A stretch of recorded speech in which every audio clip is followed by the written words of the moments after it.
Ok, imamo naslednjo, ki se ji reče: Nina je zelo dobra prodajalka z močnim občutkom za potrebe strank. Podjetje je hitro zraslo in sedaj ima že 5 zaposlenih. Nina ima rada vse pod nadzorom in tako dela vedno več in ne zmore več. Delegirati ne mara, saj ne zaupa nikomur toliko kot sebi. Ok. Tipičen first time manager case. Ja, tipičen. Ja. Vsi smo bili tam. Ja, vsi smo bili tam. In kaj rečeš first time managerju? V bistvu, da je treba dati zaupanje nekam naprej, ker konec koncev vsega ne moreš sam. Ne?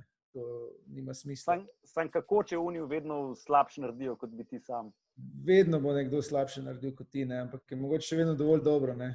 Tudi 85% je včasih dober proti tvojim 100%. Vse se ne gre za to, da naredi slabše, naredi drugače. In to je nekaj, kar morajo pač sprejeti, da drugi ljudje delajo stvari drugače, eni lahko bodo tudi slabši, eni boljši. In to je del procesa. Ne? Če ti nekomu delegiraš, ne vem, 60% svojega dela, ne? Tudi če bo porabil 100% svojega časa, bo še zmeri rešil 60% tvojega, ne? Kar je ključno. Jaz bi tukaj rekel, mi smo se dolgo časa ukvarjali s tem. Jaz sem šel čez to the hard way. In smo se dolgo časa ukvarjali in smo rekli good enough. Ne? Ali je to, kar naredijo drugi, good enough?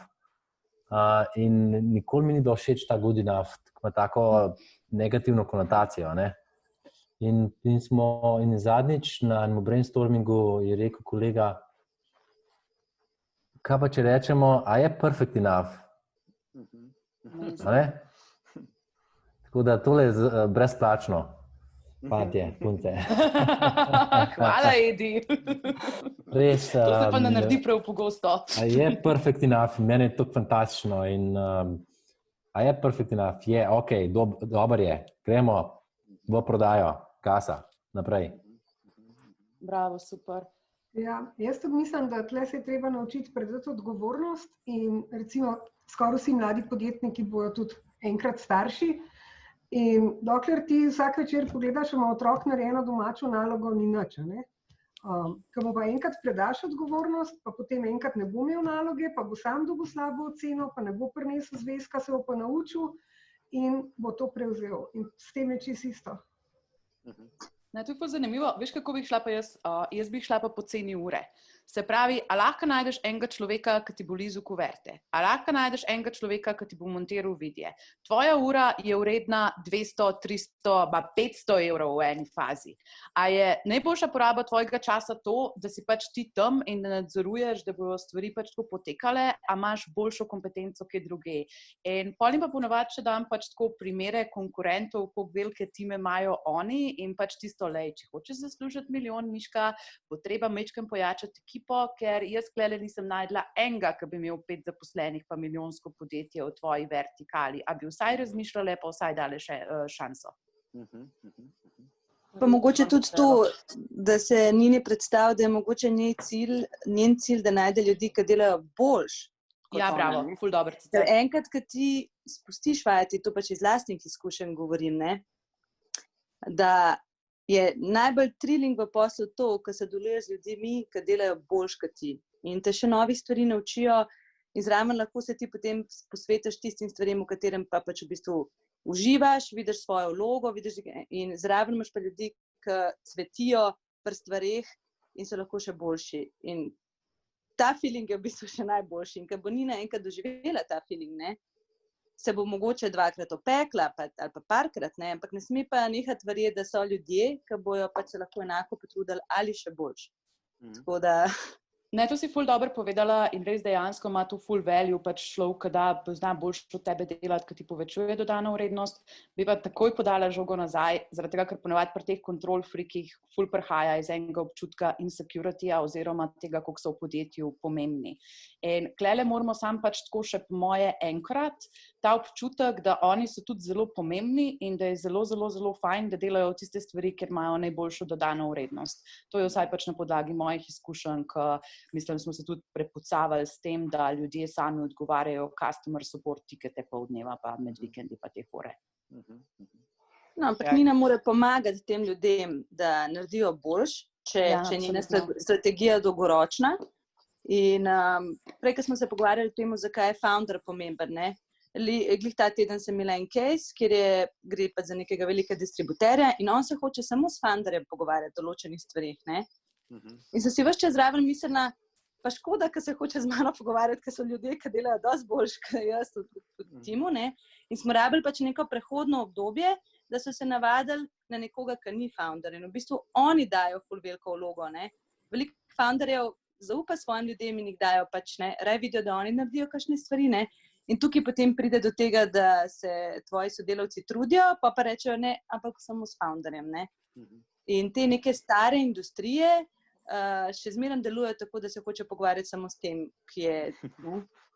In ko enkrat potem jih navadiš, da so te tvoji sodelavci še boljši in da bojo hitreje dobili odgovore, kakor od tebe, ki si founder, ko v bistvu to nima čisto nobene veze s tem, ne?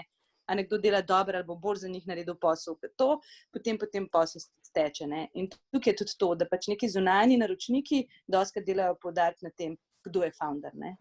Kdo je tisti, ki zdaj vodi to firmo, ne? Kdo se je tega spomnil, ne? Ja, ne? In potem mora biti, ko imaš pa ljudi, ki delajo to boljše od tebe, je pa pač, rabiš pa še ta nek premostitveni čas, da jih naučiš, da je znotraj firme nekdo sogovornik boljši, ne?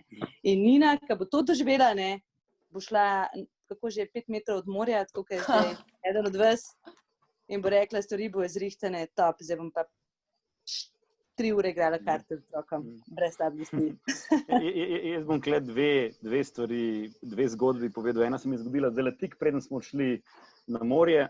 In sicer sem bil pri enemu našemu sosedu, ki sadje vozi v firme. In on ima firmo, kjer veliko kvihtajo, če si predstavljate, ne? Če voziš sadje v firme, pol moraš veliko enih škatl dvigant, ne? In to je taka tradicionalna družinska firma iz takih kmečkih osnov, tako trdo delajo, da se meni res smilijo, koliko trdo delajo, ne? In jaz jim včasih malo pomagam. No, in pol zanj sem bil tam pri njih, ker sem glih sadje imel za na morje, pa se malo pogovarjamo, no, in prav tako smo pa videli, da ste vi tudi kombi kupili, ne, za potrebe naše firme smo kupili en kombi, pa jaz začnem razlagati, ja, veš, smo zračunali, da je cnej, da v 5 poslovalnic, ful cnej, da 5 poslovalnic sam vozimo, kot pa da bi imeli zunanjo službo, skratka, čista finančna kalkulacija je bila, ne, tako naprej, ampak probam hitro reči, ne, da ja, veš, ampak moraš računati tudi delo človeka, ki noter sedi, pa vozi s kombi, ne, to tudi nekaj stane, ne. No, in me pol pogleda tam mama, pa prav, ja, kva, pa ti pel, ne? Sem rekel, okej, ja, se ne razumeva v določenih stvareh, ne? In še ena izkušnja, ful pomembna, s katero smo imeli mi v firmi ful težav v tem procesu, je bila, da mi z ženo sva vedno probala delegirati stvari, najbolj kompleksne naloge so bile tiste, ki sva jih prva poskušala delegirati. Se pravi, si najel človeka, ki naj bi delal nečesa, kar ti ne znaš čisto dobro, ne? In po možnosti ne najdražjega človeka na trgu, ki nismo od denarja, ampak najcenejšega, ne? In potem se je to enkrat zgodilo, 2-krat, 3-krat, 4-krat, ne? Pol ta peti si se pa malo vprašal, čakaj, mogoče pa jaz ne delegiram ta prave stvari. Tudi ena stvar, ki jo jaz ful velikokrat uporabljam v tem kontekstu, je, da rečem, da naj si delovna mesta razporedijo, se mislim, da sem to zadnjič na hitrico omenil, v 3 skupine, ne? Se pravi, enka so naloge, ki jih lahko upravlja kdorkoli pride iz ceste, pa mu dam 5 minut treninga, 2 so tiste, ki rabijo izkušnje pa znanje, 3 so pa vodstvene odgovornosti in tako naprej, ne? Se pravi, to, kar ponavadi dela podjetnik. In bolj podjetniku jaz rečem, daj mi ti povej, koliko časa delaš enke, koliko časa delaš 2, koliko časa delaš pa 3. Okay? In kar ugotoviš, ne, kar sem jaz ful velikokrat ugotovil, je, da velikokrat ljudje, ko delajo 3, sploh ne pojmujejo, da delajo. Okay? Dela se samo takrat, kadar delam enke. Ko pelem kombi, takrat sem delal. Ko sem zlagal škatle, takrat sem delal. Ko sem limal nalepke, takrat sem delal. Takrat, ko sem se pa pogovarjal s potencialno stranko o ne vem čemu, to pa ni delo, ne. In v Sloveniji, sploh če nimate opravka s toliko zelo, če imate malo manj izobražene ekipe ali pa karkoli ful velikokrat naletite na to, da ima človek, da je delo taka vrednota, veliko bolj je vrednota delo, kot je pa pametno. To je to. In jaz zato velikokrat provociram v kontekstu, da ljudem razlagam, koliko imam jaz časa, koliko sem jaz na dopustu, koliko sem tako da me malo grdo začnejo gledati, ne. Ampak namenoma, zaradi tega, ker meni oni podjetniki, ki ful na trdo delajo, jaz jih ne cenim zelo, ne. še manj pa cenim menedžer, CEO ali pa nekoga, ki je predsednik uprave, pa ne moreš dobiti sestanka z njim, koliko časa nima. Kaj jaz trdim, da človek, ki bi mogel biti največ časa v večji organizaciji, je ki je vrhovni šef, ker nekdo mora imeti cajt za razmišljati. Dakle, samo en tak, meni zelo prav pride v pogled, je, da začneš delegirati z najbolj enostavne stvari, ne pa une, ki so najtežje. Ne vem, kakšne so vaše izkušnje glede tega, ampak. Ja, in če ne gre drugače, lahko ful enostavno pač oportunitetni strošek neke aktivnosti izračunaš. Se pravi, če 1 uro prodajaš, dobiš 100 evrov, če 1 uro ližeš kuverte, bi to nekdo lahko delal za 10 evrov. I don't know, spet parafraziram, ampak tako se mi zdi, da dobijo, veš, ta financial perspective. Pa sam še ena stvar, pri času founderja je ful velikrat to, kakor je tista mama rekla, to sem se na glas režala, pa hvala Bogu se bila mutena, kakor da tvoj čas pa ni nič uredena, ne. In to, da naprimer njih spravaš do tega, da se malo time trackajo, pa da malo ugotovijo sploh, kolikor na dan oni delajo, pa kaj delajo, da jim že daš ta pogled, to ločnico med temi aktivnostmi, o katerimi govorijo, da oni vidijo, wow, tako delam 30% dneva nekaj, kar bi lahko delal en malo pač boljši študent, ta je full eye-opening in takrat se mi zdi, da imaš njihovo pozornost. Super, ok. Se pravi, v tej funkciji jaz pravim, da je mentor, trener, se pravi nekdo, ki človeka uči, kako početi neko aktivnost, ki je v tem kontekstu aktivnost organiziranja, aktivnost menedžiranja, vodenja, če hočete, in ta rabi trening, zato ker to ni stvar, ki je povezana samo z znanjem, ampak je povezana večinoma z veščinami, kar se mene tiče. To je tako, kot smučanje. Lahko ti vse en pove o vodenju ali pa o temu, ampak dokler sam ne preguraš tistih kilometrov, pač ne boš tega delal. Seveda je pa proces bistveno uspešnejši, če imaš nekoga, ki skrbi za to, da to počneš, treniraš na pravilen način.